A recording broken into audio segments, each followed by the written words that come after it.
سورہ بنی اسرائیل آیت نمبر 34 اعوذ باللہ من الشیطان الرجیم بسم اللہ الرحمن الرحیم۔ ہم سورہ بنی اسرائیل کی وہ آیتیں پڑھ رہے ہیں جس میں بہت ڈفرینٹ تمام قانون، تمام لاز ایک طرف جمع کر دیے گئے ہیں، اور ہم نے جو پچھلی آڈیو تھی وہ بھی قتل پر پوری ڈسکس ہوئی تھی، جس پہ ہم نے سوسائڈ بھی ڈسکس کیا تھا، خودکشی کو بھی، اور جس پر ہم نے سیلف ڈیفینس پر کس طرح سے قتل ہوتے ہیں، یعنی جتنا ہم گریب کر سکے ہم نے وہ پوائنٹس لیے تھے۔ لیکن ہم نے جب زنا کے بارے میں اس سے پہلے، قتل سے پہلے پڑھا تھا، تو وہ اور آج کی آیت میں ایک سملیرٹی یہ ہے کہ ویسے تو سارے ہی گناہ بالکل ہی حرام ہیں اور جسے کرنے کی اجازت نہیں دی گئی ہے، لیکن کچھ آپشنز تھے جس میں کچھ آپشنز دیے گئے اللہ کی وجہ سے، اور کچھ کی انٹینسٹی قریب نہ جاؤ کی ورڈ سے ہمیں پتہ چلا۔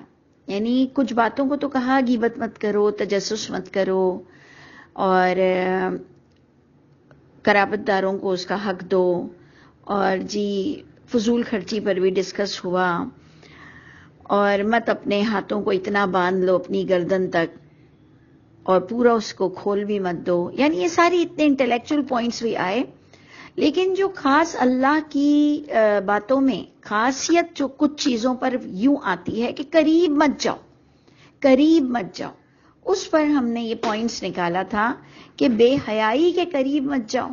اور آج ہمارے ہاتھوں میں جو گیجٹس ہیں، جو ڈیوائسز ہیں، جو ہمارا ٹی وی اور ملٹی میڈیا ہے، جو ہمارا باہر نکلنا اور گھومنا گھامنا ہے، اب سیر کرو، سیر کرنے کی بھی کوئی حرام تو نہیں ہے، بندہ ایکسپلور کرتا ہے، بندہ سیر کرتا ہے، بندہ اپنی نگاہوں کو گھماتا ہے، اب اس میں اس کو کتنی بے حیائیاں نظر آتی ہیں تو اس پر ہم نے ڈسکس کیا تھا کہ اسے کنٹرول میں کرنا پڑے گا، کیونکہ اللہ کی جو بات ہے اس کی انٹینسٹی، اس کی شدت جو ہے، وہ شدت یہ ہے کہ قریب بھی مت جانا بے حیائی کے۔ اب ہم کو اس کے پریکاشن میجرز لینے ہیں کہ ہم اس کو کس طرح سے پرہیز کریں، دنیا میں بھی چلیں پھریں لیکن بے حیائی کے قریب نہ جائیں۔ تو پہلے تو ہماری سوچوں کو بھی درست ہونا چاہیے، پھر ہمیں اپنی بساط کے مطابق، اپنی استطاعت کے مطابق اپنی نگاہوں کو بھی تھوڑا کنٹرول کرنا پڑے گا۔ بالکل جہاں قریب کی بات آئی تھی کہ قریب مت جانا، تو آج ہمارا ٹاپک ہے مال یتیم، کہ مال یتیم کے بھی قریب مت جانا۔ اللہ، یہاں دونوں چیزیں آ گئی۔ ہم نے قریب مت جانا کو بہت زیادہ ہائی لائٹ کیا تھا، اور اللہ کو بھی ہم نے پچھلی آیتوں میں بہت ہائی لائٹ کیا تھا کہ یہ دونوں چیزیں بڑی سمجھنے والی ہیں کہ قتل مت کرنا اللہ، اور زنا کے لیے کوئی اللہ نہیں آیا کہ کر سکتے ہو، کسی بھی سچویشن میں زنا کر سکتے ہو، کبھی نہیں آیا۔ جھوٹ بول سکتے ہو کسی سچویشن میں نہیں آ رہا ہے۔ تو یہ سب آپ نے غور کرنا ہے کہ کس کس طرح سے اللہ تعالی ہم سب کو قرآن سے ہماری ایک شخصیت بناتے ہیں۔ تو یہاں جو مال یتیم میں دونوں چیزیں آ گئیں کہ قریب بھی مت جانا، اتنا ڈینجرس ہے، اتنا خطرناک یہ معاملہ ہے کہ مال یتیم کے قریب مت جانا۔ میں ہمیشہ جب کبھی یتیم کی بات کرتی ہوں تو میں سمجھتی ہوں یہ بتانا کہ یہ عام پبلک کو تو سنوائی جا رہی ہے آیت، لیکن اسپیشلی ان لوگوں کو سنائی جا رہی ہے جن کا یتیموں سے واسطہ پڑتا ہے، اور وہ چچا ہوں، ماموں ہوں، دادا ہوں، دادی ہوں، نانا ہوں، نانی ہوں، بزنس پارٹنر ہوں۔ یہ ایکچولی خاص ان کو سنایا جا رہا ہوتا ہے جو یتیم کے مال میں گڑبڑ کر سکتے ہیں۔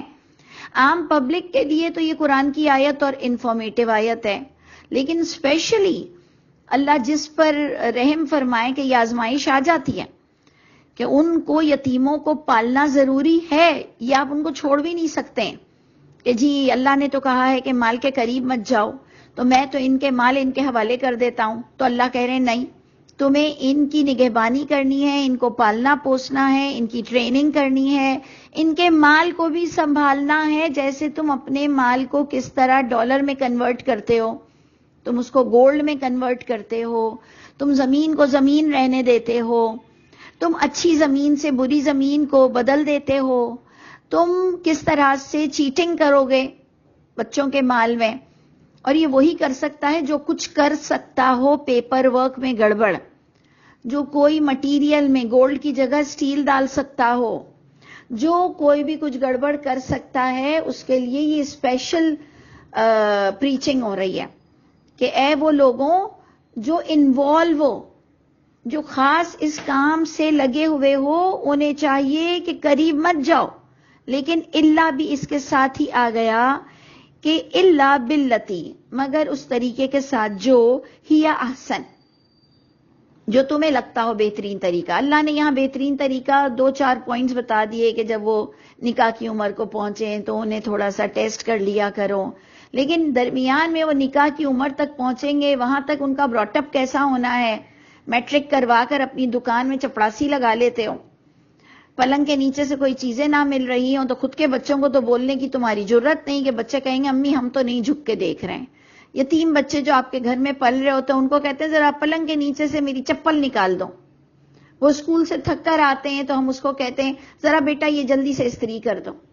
جانماز ہماری پھیلی ہوئی ہے, ہمارے بچے نہیں طے کرتے ہیں. ہمارے گھر میں جو یتیم بچے پھر رہے ہوتے ہیں چچا ماموں کے, اور کہتے ہیں بیٹا ذرا جانماز طے کر لو, بیٹا ذرا یہ اٹھا کر پھینک دو, بیٹا یہ چپلوں کو صحیح سے لگا دو, بیٹا یوں کر دو, بیٹا جاؤ رسی سے کپڑے اٹھا لو.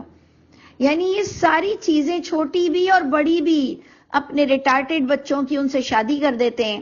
اپنے لنگڑے لولے کانے بچوں کی شادیاں ان بیچارے بچوں سے کر دیتے ہیں, کیونکہ وہ ہمارے پاس مفت کا مال آ گیا ہوتا ہے انسان کی صورت میں. یعنی ہم اتنے سنگ دل ہیں. اور جو میں نے اپنی زندگی گزاری ہے اس کا ایکسپیرینس بتا رہی ہوں. میں کوئی ایسی بات نہیں کر رہی جو میں نے کبھی دیکھا نہیں ہو. یعنی میں نے بہت دیکھا یہ چیز کہ یتیموں کے ساتھ ایسی حرکت ہوتی ہے.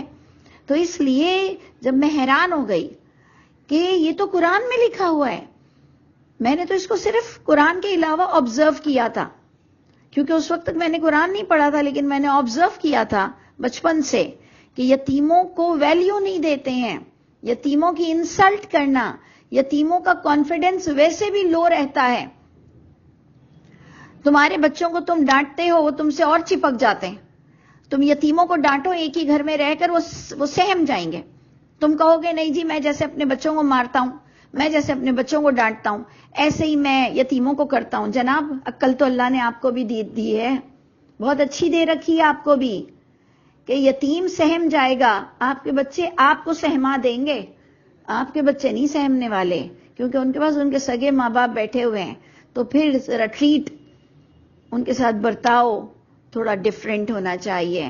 اور اللہ ہم سب کو توفیق عطا فرمائے, ہم سب پہ رحم فرمائے.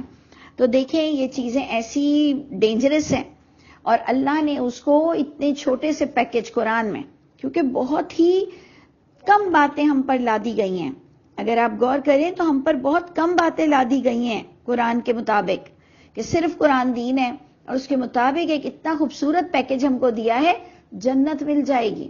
اللہ مجھ کو اور آپ کو ڈیفالٹر ہونے سے بچائے. تو اللہ فرماتے ہیں کہ قریب مت جاؤ مال یتیم کے مگر اس طریقے کے ساتھ جو بہترین طریقہ ہو, حتی یبلغ اشدہ, یہاں تک کہ وہ پہنچے اپنی شدید عمر کو, یعنی اپنی جوانی کو. یہ ادھر صرف بات ایک ہی آیت میں کمپلیٹ ہو کر, اور قرآن نے اس کو دوسری طرف سے گریب کیا, لیکن فوراً ہی پوائنٹ آ گیا عہد کی, وعدے کی پاسداری کا, کہ وَأَوْفُوا بِالْعَهْدِ, اور پورا کرو عہد کو. ان العہد کان مسئولا, بے شک جو یہ عہد ہے نا, کان مسئولا, سوال کیا جائے گا, تم سے سوال کیا جائے گا. اس کو میں نے کچھ کلاسیفیکیشن دی ہے اپنی انڈرسٹینڈنگ کے مطابق. عہد کو میں نے کچھ کلاسیفیکیشن دی ہے, کچھ مرتبے میں میں نے رکھا ہے. ایک تو عہد وہ ہوتا ہے جو عہد اللہ ہے, ہمیں قرآن سے جو آیتوں کی صورت میں ملتا ہے. وہ ہم نے جب لا الہ الا اللہ کہا تو ہم ایک عہد میں آ گئے, ایک شریعت میں ہم آ گئے, اس کو بھی میں نے عہد اللہ تعبیر کیا ہے. ایک وہ عہد جو قرآن کے علاوہ ہم نظر منت میں مانتے ہیں کہ اللہ تعالیٰ میں نظر مانتا ہوں, وہ بھی عہد اللہ ہے. ایک ہم وعدے کرتے ہیں قرآن سے ہٹ کر لوگوں کے ساتھ کہ میں تمہارا یوں کر دوں گا، میں تمہیں یوں سپورٹ کر دوں گا، اور یہ اتنے میں بیچ دو تو میں تمہیں اتنے میں دلا دوں گا. بہت ساری باتیں ہم بہت جگہوں پر لوگوں سے وعدے کرتے ہیں، چھت بنوا دوں گا، اب تمہاری ٹرن ہے، اب تمہارے لیے یوں کروں گا.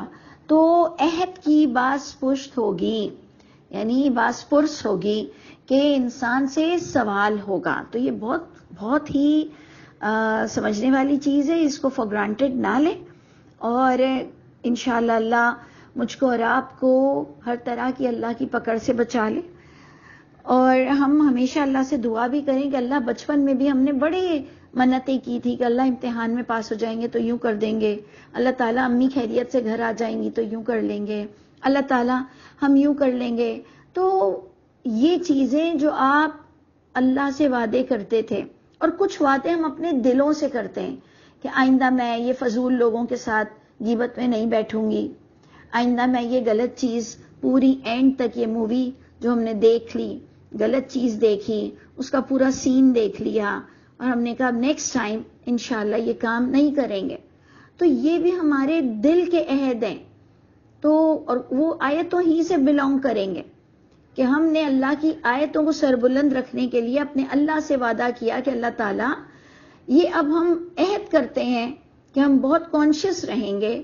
تو بار بار سمجھنے کی چیز یہ ہے کہ ان العہد کان مسئولا، عہد کی باز پرس ہوگی، عہد کے بارے میں سوال ہوگا. تو ہم اللہ سے دعا کریں کہ اللہ تعالیٰ ہم کوئی عہد اگر بھول گئے ہیں پورا کرنا، اور قرآن کے جتنے عہد ہم پڑھتے ہیں، ہم سنتے ہیں، اور اس کو اپنی زندگی میں اپلائی نہیں کرتے ہیں، تو بھی پروردگار ہماری اصلاح فرماتے رہیے، ہر پل اپنی یاد نصیب فرمائیے، اور سب سے بڑھ کر اللہ کی محبت نصیب ہو تو انشاءاللہ عہد بھی یاد آتے رہیں گے. السلام علیکم ورحمۃ اللہ وبرکاتہ.